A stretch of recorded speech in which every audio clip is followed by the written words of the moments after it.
आज हम एक ऐसे सवाल पर बात करने वाले हैं जो शायद हम सब कभी ना कभी खुद से पूछते हैं। क्या हमेशा खुश रहना मुमकिन है? और अगर है तो कैसे? हमारे हाथ एक बहुत ही कमाल का लेख लगा है, the Buddhist path to lasting inner happiness. तो आज हम इसी में जरा गहराई से उतरेंगे और देखेंगे कि क्या हजारों साल पुरानी ये बातें आज की हमारी नेटफ्लिक्स और इंस्टाग्राम वाली जिंदगी के लिए कोई मायने रखती हैं। तो हमारी आज की खोज का मिशन ये समझना है कि भगवान बुद्ध की शिक्षाएं स्थायी खुशी पाने के लिए एक प्रैक्टिकल गाइड कैसे हो सकती हैं। चलिए एक सवाल से शुरू करते हैं। खुशी क्या कोई ऐसी चीज है जिसे हम बाहर से हासिल करते हैं, जैसे एक नई नौकरी, एक नया फोन, एक नया रिश्ता? हाँ, या ये कुछ ऐसा है जो हमारे अंदर ही होता है? लेख तो जोर देकर कहता है कि जवाब हमारे अंदर ही है। कि बुद्ध की शिक्षा का पूरा मकसद ही दुखों का अंत करना था। वो इसे इंसान की जिंदगी का सबसे बड़ा प्रोजेक्ट मानते थे। लेख में एक बहुत गहरी बात कही गई है जो हमारी पूरी बातचीत की नींव है कि अगर मन शांत और स्थिर है तो बाहर चाहे तूफान भी क्यों ना हो, आपको सुख का अनुभव होगा। और अगर मन में ही तूफान है तो आप दुनिया के सबसे आलीशान महल में भी बेचैन रहेंगे। सही बात है। असल खेल बाहरी परिस्थितियों का है ही नहीं, सब कुछ हमारे मन की स्थिति का है। ठीक है, तो अगर समस्या मन के अंदर है तो इसकी जड़ क्या है? लेख सीधा इशारा करता है एक शब्द की तरफ, तृष्णा। तृष्णा यानी कभी ना खत्म होने वाली इच्छा या लालसा। लेख कहता है कि हम हमेशा कुछ और चाहते हैं। हमेशा थोड़ी और सैलरी, थोड़ी और पहचान, एक बेहतर घर, एक बेहतर गाड़ी। ये एक ऐसी दौड़ है जिसकी कोई फिनिश लाइन ही नहीं है। लेकिन यहाँ एक व्यावहारिक सवाल उठता है। क्या इसका मतलब है कि हमें महत्वाकांक्षी नहीं होना चाहिए? क्या हमें कुछ भी नहीं चाहना चाहिए? आज की दुनिया में तो ये लगभग नामुमकिन लगता है। ये बहुत जरूरी सवाल है और यहीं पर लोग बुद्ध की शिक्षा को गलत समझ लेते हैं। वो इच्छाओं को पूरी तरह खत्म करने की बात नहीं करते, बल्कि इच्छाओं के दास न बनने की बात करते हैं। अच्छा। देखिए, स्रोत में जरूरत और लालच के बीच एक बहुत बारीक लेकिन महत्वपूर्ण फर्क बताया गया है। क्या फर्क है? जरूरतें सीमित हैं, हमें भोजन, कपड़े, सिर पर छत और सुरक्षा चाहिए, ये बुनियादी हैं। लेकिन लालच की कोई सीमा नहीं है। ये एक ऐसा कुआं है जो कभी नहीं भरता। जिस पल हम ये फर्क समझ जाते हैं, उसी पर हमारे मन से एक बहुत बड़ा बोझ उतर जाता है। हम चीजों के पीछे पागलों की तरह भागना बंद कर देते हैं। तो ये इच्छाओं का मालिक बनने जैसा है, उनका गुलाम नहीं। ये विचार कि बस अब मेरे पास काफी है, ये अपने आप में एक बहुत बड़ी शक्ति है। बिल्कुल। मुझे याद है लेख में इसे एक बहुत अच्छे उदाहरण से समझाया गया है कि जब आपको प्रमोशन मिलता है तो आप एक हफ्ते खुश रहते। हाँ, एक हफ्ते। फिर आपकी नजर अगले प्रमोशन पे टिक जाती है।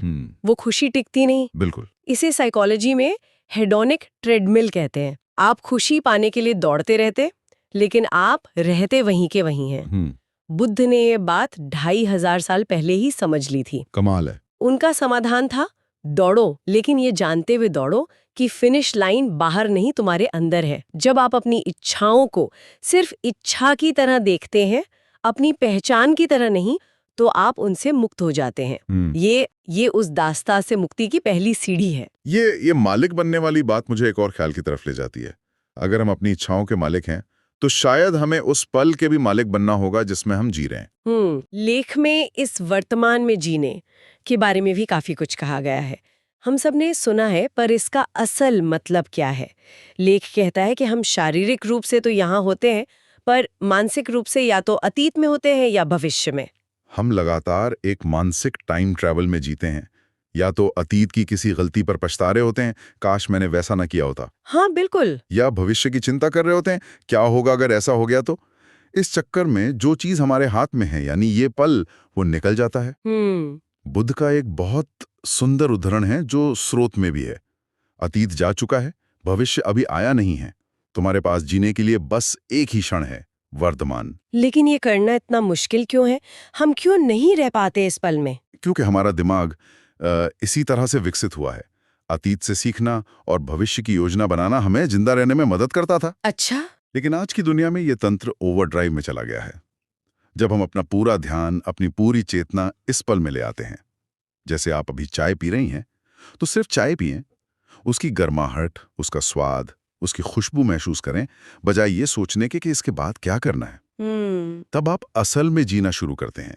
छोटी छोटी चीजों में आनंद मिलने लगता है जो हम भविष्य की चिंताओं में खो देते हैं। और इसी से जुड़ा हुआ एक और बहुत गहरा विचार है अनासक्ति, जी यानी डिटैचमेंट। हाँ। ये एक ऐसा शब्द है जिसे सुनकर ही लोग डर जाते हैं। हाँ उन्हें लगता है कि इसका मतलब है सब कुछ छोड़ छाड़कर साधु बन जाना। हाँ, और ये इसकी सबसे बड़ी गलतफहमी है। स्रोत इसे बहुत खूबसूरती से स्पष्ट करता है। अनासक्ति का मतलब रिश्तों या जिम्मेदारियों को छोड़ना नहीं है। तो फिर क्या है? जाने का डर आपको हर पल सताएं।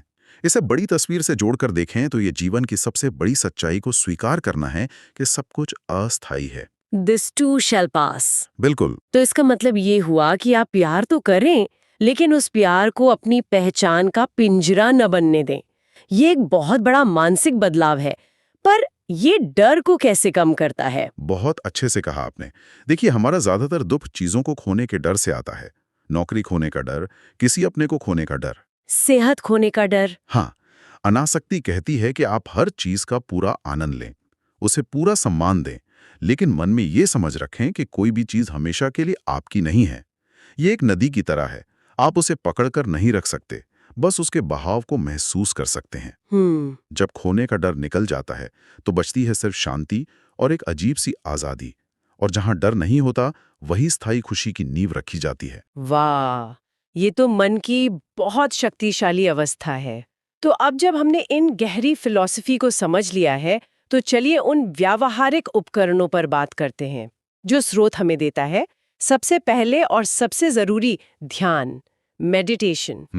स्रोत में इसके लिए एक बहुत ही सुंदर उपमा दी गई है। जैसे शरीर के लिए स्नान, वैसे ही मन के लिए ध्यान। ये उपमा एकदम सटीक है। हम रोज अपने शरीर को तो साफ करते हैं ना, हाँ, लेकिन अपने मन का क्या, जिसमें दिन भर में कितना वैचारिक कचरा जमा होता है, चिंता, गुस्सा, जलन, नकारात्मकता। ध्यान उस कचरे को साफ करने की प्रक्रिया है। स्रोत इसके फायदे गिनाता है। नकारात्मक विचार कम होते हैं, गुस्सा शांत होता है, और सबसे जरूरी, मन स्थिर और शांत होता है। मैंने ध्यान करने की कोशिश की है और सच कहूं तो मेरा मन और ज्यादा भागने लगता है। हजारों ख्याल एक साथ आने लगते हैं। क्या ये सामान्य है? ये ना सिर्फ सामान्य है, बल्कि ये पहला संकेत है कि ध्यान काम कर रहा है। अच्छा, आपको पहली बार पता चलता है कि आपके मन में कितना शोर है। ध्यान का मतलब विचारों को रोकना नहीं है, कोई रोक भी नहीं सकता। इसका मतलब है उन विचारों को बिना जज किए एक दर्शक की तरह देखना। जैसे आसमान में बादल आते जाते रहते हैं, वैसे ही मन में विचार। आप बादल नहीं है, आप वो आसमान है जिसमें ये सब हो रहा है। धीरे धीरे अभ्यास से ये बादल आपको कम परेशान करने लगते हैं और मन शांत होने लगता है। और लेख की वो बात याद रखे, हाँ, सच्ची खुशी केवल शांत मन में ही रह सकती है। बिल्कुल। एक बेचैन मन में खुशी का अनुभव करना उतना ही मुश्किल है जितना तूफानी समुद्र में अपना अक्स देखना। और मन को शांत करने का एक और तरीका स्रोत में बताया गया है, जो सिर्फ अपने तक सीमित नहीं है। वो है करुणा और प्रेम। हाँ, और ये बहुत दिलचस्प है क्योंकि बुद्ध ने खुशी को सिर्फ एक व्यक्तिगत अनुभव नहीं माना। उन्होंने कहा कि हम सब एक दूसरे से जुड़े हुए हैं। सच्ची खुशी दूसरों से कटकर नहीं, बल्कि जुड़कर मिलती है। स्रोत इस सिद्धांत को बहुत अच्छी से समझाता है। जब हम निस्वार्थ भाव से दूसरों के दुख को समझते हैं और उनकी मदद करने की कोशिश करते हैं, तो हमारे भीतर एक अलग तरह का एक गहरा संतोष पैदा होता है। ये वो खुशी है जो कोई महंगी गाड़ी या बड़ा घर कभी नहीं दे सकता। तो इसका असल में मतलब क्या है? क्या ये सिर्फ दान देना या चैरिटी करना है? वो इसका एक हिस्सा हो सकता है, लेकिन ये उससे कहीं ज्यादा गहरा है। ये किसी परेशान दोस्त की बात को बिना जज किए सुनना हो सकता है। अच्छा, किसी जरूरतमंद को अपना समय देना हो सकता है, या किसी के लिए मन में बस एक अच्छी भावना रखना भी हो सकता है। जब हम दूसरों के बारे में अच्छा सोचते या करते हैं, तो हम अपने मैं और मेरा के छोटे से दायरे से बाहर निकलते हैं। सही बात है। हमें महसूस होता है कि हम एक बड़े संसार का हिस्सा हैं। जैसा कि स्रोत में कहा गया है, ये एक शक्तिशाली विचार है। जो दूसरों को खुशी देता है, वही वास्तव में स्वयं खुश रहता है। हमारी खुशी दूसरों की खुशी से जुड़ी हुई है। बिल्कुल। ये एक बहुत ही सुंदर विचार है। चलिए, अब बुद्ध के अष्टांग मार्ग के 2 और महत्वपूर्ण हिस्सों पर आते हैं जो स्रोत में दिए गए हैं। सम्यक दृष्टि यानी सही सोच, और सम्यक कर्म, और सम्यक कर्म यानी सही काम। बिल्कुल। सीधे शब्दों में कहें तो सही सोचना और सही काम करना। बिल्कुल। ये जीवन के लिए एक नैतिक दिशा निर्देश की तरह है। Sure. स्रोत इसे बहुत व्यवहारिक तरीके से समझाता है। सोचिए, जब हम झूठ बोलते हैं, धोखा देते हैं या किसी को नुकसान पहुंचाते हैं, तो हमारे मन में लगातार एक बोझ और बेचैनी रहती है। हमें हमेशा पकड़े जाने का डर होता है। ये एक आंतरिक तनाव पैदा करता है। वहीं दूसरी ओर, जब हम सच बोलते हैं, ईमानदार रहते हैं और अहिंसा का पालन करते हैं, तो हमारा मन हल्का और निडर रहता है। अच्छा। जब हमारा ज़मीर साफ होता है, तो बाहरी परिस्थितियां हमें उतनी आसानी से परेशान नहीं कर पाती। हम अंदर से मजबूत महसूस करते हैं। पर होने वाली तुलना। ओहो, बिल्कुल। लेख इस पर भी रोशनी डालता है। हम लगातार अपने जीवन की तुलना दूसरों के हाईलाइट रील से करते हैं। हाँ, उनकी छुट्टियां, उनकी पार्टियां, उनकी सफलता, और ये हमें कहाँ ले जाता है? ये हमें सीधे सीधे दुख के रास्ते पर ले जाता है। स्रोत साफ कहता है कि दूसरों से अपनी तुलना करना दुख की सबसे बड़ी जड़ों में से एक है। और दिलचस्प बात यह है कि हमारा दिमाग तुलना करने के लिए ही बना है। ये एक सर्वाइवल मैकेनिज्म था। अच्छा। ये देखना कि किसके पास बेहतर संसाधन है हमें जिंदा रहने में मदद करता था। लेकिन आज सोशल मीडिया ने इस मैकेनिज्म को हाईजैक कर लिया है। हाईजैक कर लिया हाँ, है। सही बात है। अब हम अपनी तुलना पूरी दुनिया के 7 अरब लोगों के सबसे अच्छे पलों से कर रहे हैं। ये एक ऐसा खेल है जिसे कोई नहीं जीत सकता। इससे सिर्फ ईर्ष्या, हीन भावना और असंतोषी पैदा होता है। तो अगर तुलना जहर है, तो इसका अमृत क्या है? हम इस जाल से कैसे निकलें? स्रोत इसका एक बहुत सीधा और शक्तिशाली समाधान बताता है। कृतज्ञता, ग्रैटिट्यूड। ग्रैटिट्यूड। ये तुलना का एकदम उल्टा है। तुलना हमारा ध्यान उस चीज पर ले जाती है जो हमारे पास नहीं है। कृतज्ञता हमारा ध्यान उस पर लाती है जो हमारे पास है।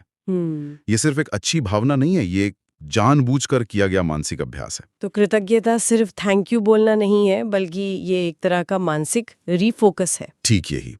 जब हम हर दिन उन चीजों के लिए आभारी होना सीखते हैं जो हमारे पास हैं, हमारी सेहत, हमारे दोस्त, सिर पर एक छत, खाने के लिए भोजन, तो धीरे धीरे हमारा दिमाग ये मानने लगता है कि हमारे पास जो है वो पर्याप्त है। पर्याप्त है। और जिस पल मन में पर्याप्तता का भाव आ जाता है, उसी पल असंतोष और ईर्ष्या के लिए कोई जगह नहीं बचती। तो चलिए इन सभी बिंदुओं को एक साथ लाते हैं। हमने तृष्णा यानी लालसा के जाल को समझने से शुरुआत की और जाना कि इच्छाओं का गुलाम नहीं बल्कि मालिक बनना है। बिल्कुल। फिर हमने अतीत और भविष्य की मानसिक यात्रा छोड़कर वर्तमान के क्षण में जीने की कला सीखी। हमने अनासक्ति के सही अर्थ को समझा, जो छोड़ना नहीं बल्कि डर से मुक्त होकर जीना है।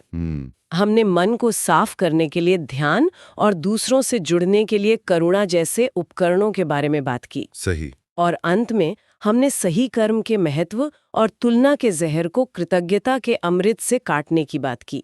ऐसा लगता है कि बुद्ध का अंतिम संदेश, जैसा कि स्रोत बताता है, बहुत सरल है। बहुत सरल। शांति ही सच्चा सुख है, और ये शांति बाहर की दुनिया को बदलकर नहीं। बिल्कुल सही। ये पूरी यात्रा एक बाहरी खोज नहीं, बल्कि एक आंतरिक खोज है। ये शिक्षाएं हमें सिखाती हैं कि परिस्थितियों के बदलने पर भी अंदर से स्थिर और प्रसन्न कैसे रहा जाए। जीवन में सफलता भी आएगी और विफलता भी, सुख भी आएगा और दुख भी। हाँ, ये तो जीवन का हिस्सा है। बिल्कुल। लेकिन अगर हमारी आंतरिक शांति मजबूत है, तो हम इन लहरों पर सर्फ करना सीख जाते हैं, उनमें डूबते नहीं हैं। और स्रोत का अंतिम वाक्य इस पूरी चर्चा का सार है। खुशी को ढूंढो मत, अपने भीतर जगाओ। खुशी को ढूंढो मत, अपने भीतर जगाओ। ये कोई खजाना नहीं है जिसे बाहर खोजना है। ये एक क्षमता है, एक हुनर है जो हम सबके भीतर मौजूद है। बस उसे अभ्यास से जगाने और निखारने की जरूरत है। और इसी शक्तिशाली विचार के साथ हम आज की ये चर्चा समाप्त करते हैं। लेकिन श्रोताओं के मन में एक सवाल छोड़ जाते हैं। यदि खुशी वास्तव में एक बाहरी वस्तु नहीं है जिसे पाया जाता है, बल्कि एक आंतरिक अवस्था है जिसे जगाया जाता है, तो आज ऐसा कौन सा एक छोटा कदम उठाया जा सकता है जिससे इसे अपने भीतर जगाने की शुरुआत हो सके? क्या वो 5 मिनट का शांत बैठकर सिर्फ अपनी सांसों पर ध्यान देना है, या किसी ऐसे व्यक्ति को एक संदेश भेजना है जिसके आप आभारी हैं, या शायद अगली बार जब आप चाय पिएं तो बस चाय पिएं और कुछ नहीं?